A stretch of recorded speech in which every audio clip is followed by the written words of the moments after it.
Hi friends, బొబ్బల చిక్కుల curry టమాటా వేసుకుని ఎలా వండుకోవాలో చూద్దాం. చాలా టేస్టీగా ఉంటుంది. అదేవిధంగా ఇప్పటి వరకు మా ఛానల్ని ఎవరైనా సబ్స్క్రైబ్ చేసుకోలేనట్లయితే సబ్స్క్రైబ్ చేసుకోండి, లైక్ చేయండి, షేర్ చేయడం మర్చిపోకండి. టమాటా వేసుకుని బొబ్బల చిక్కుల కర్రీ వండుకుంటే చాలా టేస్టీగా ఉంటుంది. చాలా ఈజీగా కూడా అయిపోద్ది. చాలా టేస్టీగా ఉంటుంది.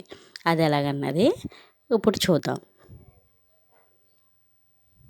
ఉల్లిపాయలు, పచ్చిమిరకాయలు, టమాటా, వెల్లుల్లి తీసుకోండి. అదేవిధంగా ఉడకబెట్టిన బొబ్బర్లు, అల్లం వెల్లుల్లి పేస్ట్. కళాయి పెట్టి 4 టేబుల్ స్పూన్ల ఆయిల్ వేసుకొని అది కొద్దిగా మరిగిన తర్వాత అప్పుడు వెల్లుల్లి వేయండి. ఉల్చిపెట్టుకున్న వెల్లుల్లి వేసుకుని కొద్దిగా వేగిన తర్వాత దాంట్లో పచ్చిమిర్చి వేయండి. పచ్చిమిర్చి వేసుకుని పచ్చిమిర్చి కూడా కొద్దిగా వేగనియండి. వేగనిచ్చిన తర్వాత పచ్చిమిర్చి వేగిన తర్వాత అప్పుడు ఉల్లిపాయలు వేసి మగ్గబెట్టండి. 5 నిమిషాల పాటు కొద్దిగా సాల్ట్ వేసి దాంట్లోని 5 నిమిషాల పాటు మగ్గనియండి. సాల్ట్ వేసిన తర్వాత ఒక 5 నిమిషాల పాటు మూత పెట్టేసి మగ్గనియండి.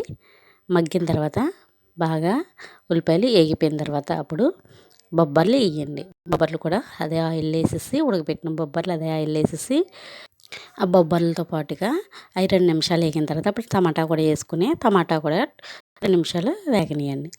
బాగా వేగిన తర్వాత అప్పుడు 2 టేబుల్ స్పూన్ల అల్లం వెల్లుల్లి పేస్ట్ వేసుకోండి. అల్లం వెల్లుల్లి పేస్ట్ వేసిన తర్వాత దాంట్లో 2 నిమిషాలు మగ్గనిచ్చి అప్పుడు 2 టేబుల్ స్పూన్ల కారం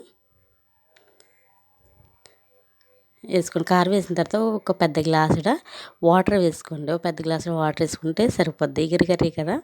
ఇవి 1/2 కేజీ బొబ్బర్లు అన్నమాట. 1/2 కేజీ బొబ్బర్లకి వేసుకొని అప్పుడు మూత పెట్టండి.